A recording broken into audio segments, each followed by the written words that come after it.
தமிழ் உறவுகளுக்கு வணக்கம். இன்னும் சற்று நேரத்தில் தீர்ப்பு வழங்கப்படுகிறது.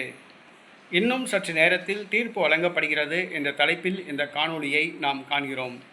தமிழக அமைச்சர்கள் 34 பேரில் ஏறத்தாழ 25 அமைச்சர்கள் வழக்குகளை சந்தித்து வருகிறார்கள். அதுவும் ஊழல் வழக்கு.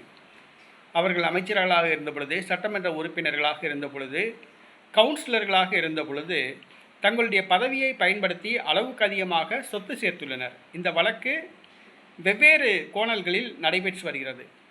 தற்பொழுது இன்றைய தினம் தமிழக அமைச்சர் ஒருவருக்கு இன்னும் சற்று நேரத்தில் தீர்ப்பு வழங்கப்படுகிறது.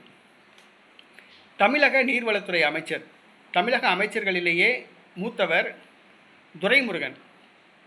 இவர் மீது பல்வேறு ஊழல் குற்றச்சாட்டுகள் உள்ளன. ஆற்று மணல் கடத்தல் மூலமாக மாதத்திற்கு 600 கோடி ரூபாய் இவருக்கு வருமானம் இருப்பதாக கூறப்படுகிறது. இவருடைய வீட்டில் சமீபத்தில் அமலாக்கத்துறை சோதனை நடந்தது குறிப்பிடத்தக்கது. அவருடைய மகன் வீட்டிலும் அமலாக்கத்துறை சோதனை நடந்தது குறிப்பிடத்தக்கது. ஏறத்தாழ 85 வயதுக்கு மேலாகிவிட்டது. வயது மூப்பால் அவதிப்பட்டு வருகிறார்.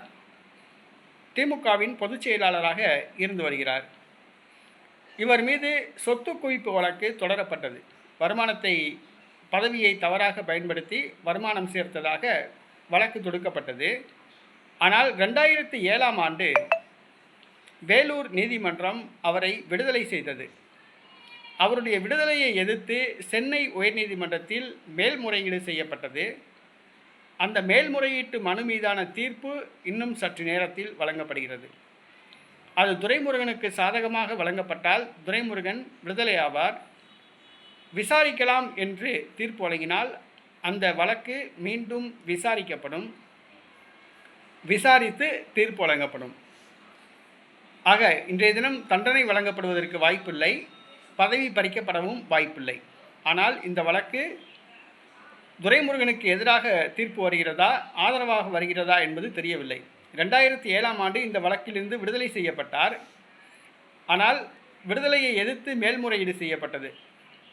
அந்த மேல்முறையீட்டு மனு மீதான தீர்ப்பு இன்றைய தினம் வழங்கப்படுகிறது. தண்டனை வழங்கப்படுமா அல்லது மீண்டும் விடுதலை செய்யப்படுவாரா என்பது தெரியவில்லை.